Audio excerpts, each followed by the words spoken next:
Olá para você que se conecta ao Clube Paineiras do Morumbi no LinkedIn. E quem acompanha o Paineiras sabe que o clube está vivendo um novo momento. Um momento de se tornar mais inclusivo e acolhedor. Recentemente, o clube lançou uma diretoria de inclusão e um comitê multidisciplinar para tratar sobre o assunto. E hoje eu tenho o prazer de receber aqui Camila Wright Spinelli, a diretora de inclusão do Paineiras, que vai contar para a gente um pouquinho da sua história e como você entrou nessa luta de tornar não só o clube, mas o mundo um lugar mais inclusivo e acolhedor. Olá, tudo bom? É um prazer estar aqui e poder falar sobre esse assunto que eu acho que é tão importante, né? Eu acho que nenhuma mãe escolhe fazer parte de um universo adverso. E adverso porque ele não é visto, né? Se a gente fala que não tem receita para ser mãe, quando você ganha um rótulo de mãe atípica, o mundo se transforma completamente. Você precisa entender o que tudo isso significa. Então, eu acho que é uma necessidade que ela é inerente à causa. Quando você tem um filho, eu tenho gêmeos, um com deficiência e o outro sem. Então, para mim é muito curioso, porque fica muito mais claro e visível as diferenças de oportunidades, quando um filho pertence e o outro não, a forma como ele é acolhido nos lugares, as oportunidades que tem na vida. Então, você não tem muita opção, você precisa transformar o mundo para o teu filho existir e para o teu filho pertencer, como qualquer outra criança tem o direito. Então, é uma luta que ela nasce, transformar isso, né, escalonar isso para um ambiente como o clube, é, na verdade, um grande privilégio, porque a gente sente que a gente está podendo ampliar a nossa voz, né? E eu, na verdade, sou só porta-voz de muitas outras que vivem as mesmas dificuldades que a gente enfrenta.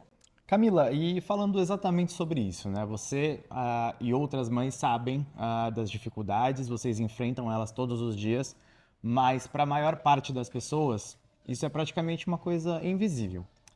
Porque não faz parte da realidade dessas pessoas, as pessoas têm as oportunidades, né?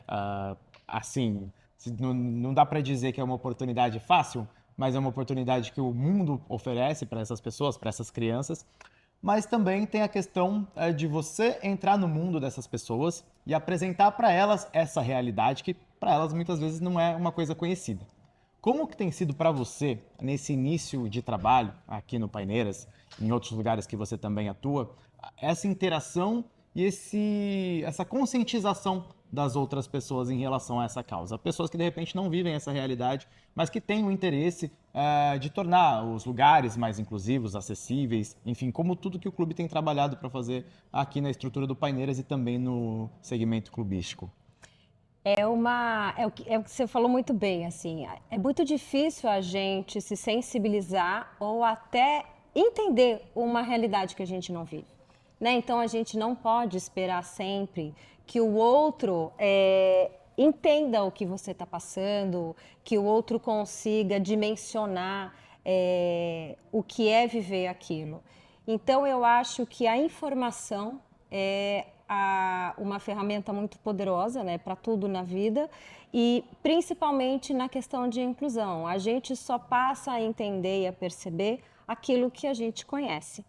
Então, eu acho que a união, né? Eu acho que toda minoria ganha força se unindo. Então, eu acho que isso é um outro ponto muito importante.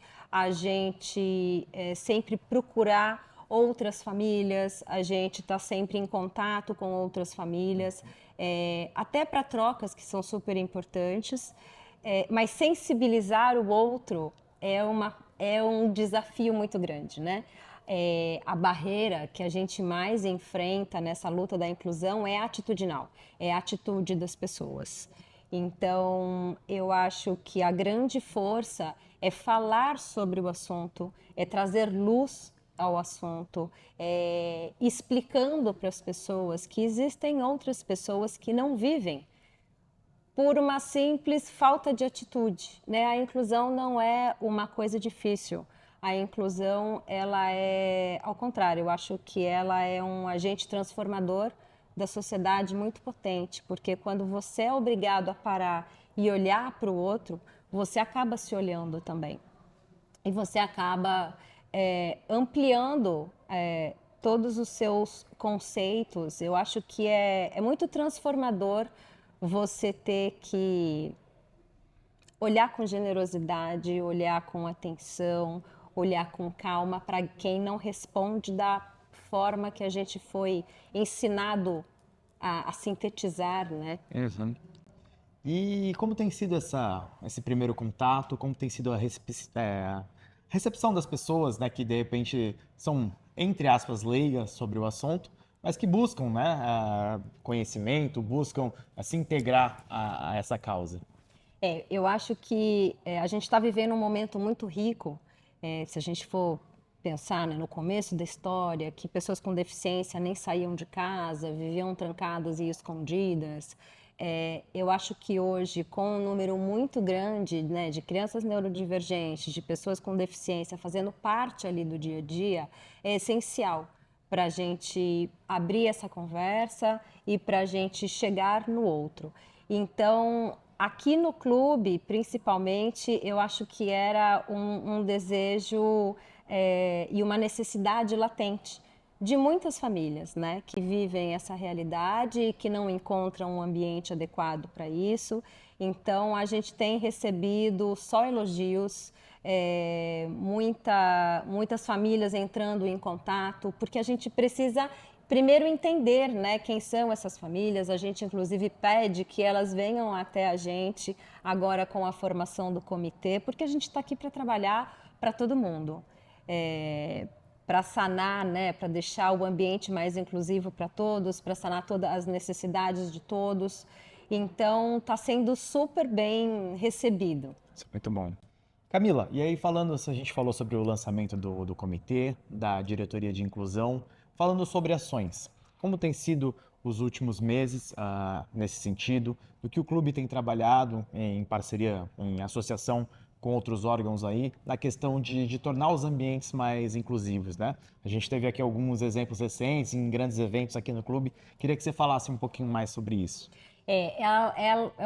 A inclusão é um projeto muito gradual, né? Não existe uma fórmula para você chegar e fazer a inclusão, né? Ela depende muito das ações do dia a dia, de pequenas ações que a gente faz. É uma diretoria muito nova, então a gente precisa trabalhar com o que tem. Eu acho que esse é o principal. É a gente ir começando a falar sobre o assunto, a fazendo todas as ações que a gente pode com aquilo que a gente tem. Né? Não é o ideal. A nossa sala sensorial, por exemplo, não era de fato uma sala sensorial como precisa ser, né? Não um ambiente terapêutico, mas uma sala sensorial que faltou ali alguns detalhes, mas que é um começo e a gente precisa trabalhar, as pessoas precisam entender. Na festa junina, por exemplo, muita gente chegou e falou: nossa, mas uma sala sensorial, para que ela serve? Então, só isso já é maravilhoso, né? Você expandir através do fomento. Essa pessoa nunca tinha parado para pensar: nossa, mas uma sala sensorial, por quê? Então, uma pequena ação dessa já vira um agente transformador, né? De conversas. E, nossa, sala sensorial, a pessoa fica mais atenta às necessidades. Muitos nem sabiam, né, que precisava. Então, são ações que estão sendo implementadas aos poucos. A gente tem um ideal, é claro, para chegar, mas a gente sabe que é um processo, né? E é um caminho com etapas que a gente vai cumprindo. E como tem funcionado o contato com outros clubes, com outras pessoas que atuam nessas frentes? O que o Paineiras busca e fornece, né? Porque, querendo ou não, é uma relação de troca de conhecimento, de troca de experiências. Então, eu imagino que isso também ajuda a enriquecer ainda mais essa causa, né? Sim, é super legal a sua pergunta, porque é um movimento que está acontecendo muito maior e que é importante as pessoas saberem. A inclusão começou num clube aqui em São Paulo, através de uma mãe também, com muita necessidade e indignação, né? de não ver o filho incluído como deveria, vivendo como deveria, e deu muito certo no clube dela, e outros clubes também já estavam começando a pensar nessa iniciativa, então isso tem se fortalecido porque vários clubes de São Paulo, os principais, já estão com as suas diretorias estabelecidas, então a gente tem muita troca, a gente conversa demais, então é um trabalho que a gente fala que não importa nem de que clube eu faço parte, porque a gente vai trocando as ações, fortalecendo o que deu certo num e o que precisa ajustar no outro, e existe também, depois que tiveram vários clubes no movimento, foi criado o Interclubes Inclusivo. Então é onde os clubes se juntam com as famílias atípicas, né? Os filhos com deficiência, alguma neurodivergência, para uma vivência, e um dos clubes cedia esse encontro. E é um dia muito legal, onde a gente tem a oportunidade. É uma vivência esportiva, né? É uma vivência esportiva e cultural até, com modalidades, corrida, natação, bola. E isso desperta uma curiosidade dos sócios que não estão ali fazendo parte, mas que passam e veem aquela ação. E a gente tem a oportunidade de mostrar as potencialidades dos nossos filhos, né? Porque eu acho que incluir é você conseguir olhar para o que tem, né? E não para o que falta. Eu falo que padrão nunca deveria definir pessoas. Ele serve para coisas, mas não para pessoas. Nós somos plurais. Todo mundo tem as suas deficiências e as suas qualidades e as suas habilidades. Então, nós somos únicos e todos somos únicos, né? Então, você ter um rótulo de deficiente, ou você ter um rótulo daquilo que falta, só reforça negativamente para a sociedade, né? Então a gente também tem que lutar contra isso, mostrar que dentro de qualquer desabilidade tem um ser com o coração batendo, com vontades, com sentimentos. É uma desconstrução de conceitos de verdade, né? Então às vezes a gente olha uma criança que ela não se expressa como a gente está acostumado, né? Ela não fala, mas ela tem muito a dizer. E ela diz de várias outras maneiras. Então, a gente entrar nesse universo, eu acho que deixa qualquer um mais humano. Acredito que esse seja o exercício que cada pessoa pode fazer para fazer a diferença no local que ela está, né? No contexto que ela atue, né? Perfeito. Eu acho que qualquer um de nós, né? Principalmente quem não vive a causa, às vezes me perguntam, o que eu posso fazer para ajudar? Eu acho que é falar sobre o assunto, e eu acho que tá pronto para se desconstruir, para ampliar os sentidos, né? A gente vive muito fechado, é até engraçado, né? A gente tem aquele pensamento, aquela frase, né, de você tem um pensamento muito quadrado, pensar fora da caixa. Pensar fora da caixa é isso, porque quando você tem um pensamento quadrado, você cria cantos. E nos cantos você coloca coisas esquecidas, pessoas esquecidas. Então, quando você vive a sociedade num círculo, você é obrigado a olhar todo mundo para todo mundo. Então, eu acho que a gente precisa mesmo fazer essa desconstrução, sabe? Sair do quadradinho, pensar de verdade fora da caixa. A sociedade, ela depende uns dos outros, né? Para ser um lugar melhor para todo mundo. Então, o mundo só é mundo quando cabe todo mundo.